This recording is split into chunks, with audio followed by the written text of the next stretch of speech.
Alright, all you vapors out there, Bruce from Wild Bills. We got the Aspire Atlantis in, the new sub-ohm tank, 0.5 ohms. It's for anybody out there that likes your regular tank that you don't have to build on. It's kinda, I'd say it's about the size of a Kangaroo Pro Tank 2, maybe just slightly bigger in diameter. It's got a wide board drip tip, comes packaged like this. Aspire box, hard plastic. Open it up. You got your tank. You got adjustable airflow, and if you rotate it, it's got different settings. Each one's going to have a different size hole for air adjustment. Start small, get big, so on and so forth. The higher the wattage you go, the more airflow you're probably going to want with it. This is a sub-ohm tank, so you're not going to be able to fire it on a regular battery, unfortunately.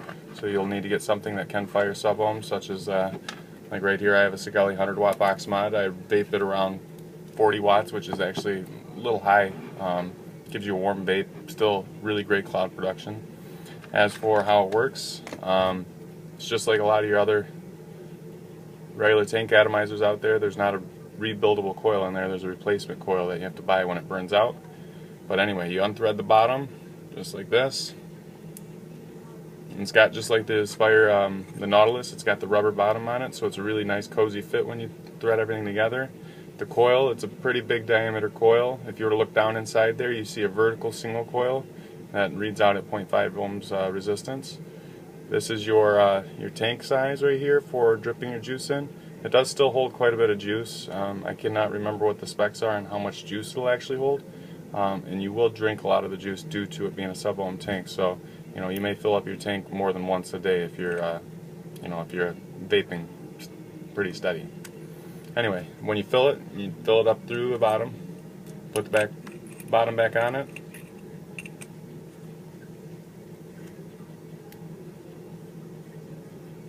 You don't need to make it really tight. The nice rubber ring on the bottom allows you to just put it on there snug, but not even that snug.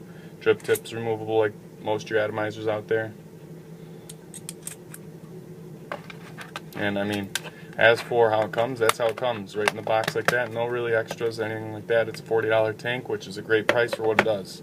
I'm going to show you a little bit of what it does here. I'm going to start the box mod off at, let's say, 25 watts, reading out at 2.8 volts. Or I'm sorry, 3.8 volts.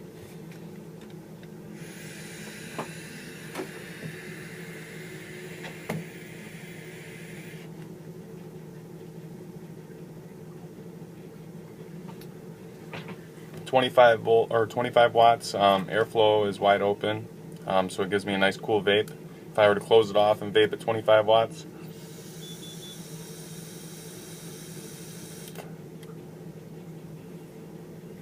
still a nice cool cloud, but it is definitely denser. You can get more flavor out of it that way. I always prefer the air wide open myself. Let's crank it up here a little bit. Go from 25 to 30, 35, just like that.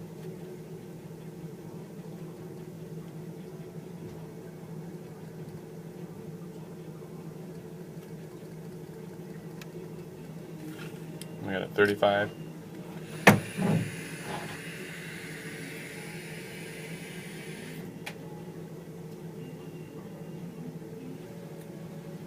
.35 watts, still a really cool, flavorful, dense vape with the airflow wide open. I'm going to even go up higher, 45.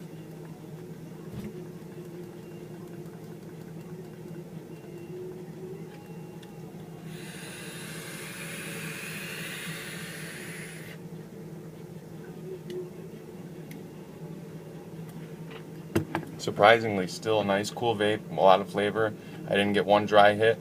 I've heard of people getting dry hits, and my experience so far with the tank, you close up the airflow as much as possible, put it down to the smallest setting, like this, and then you take and you just draw.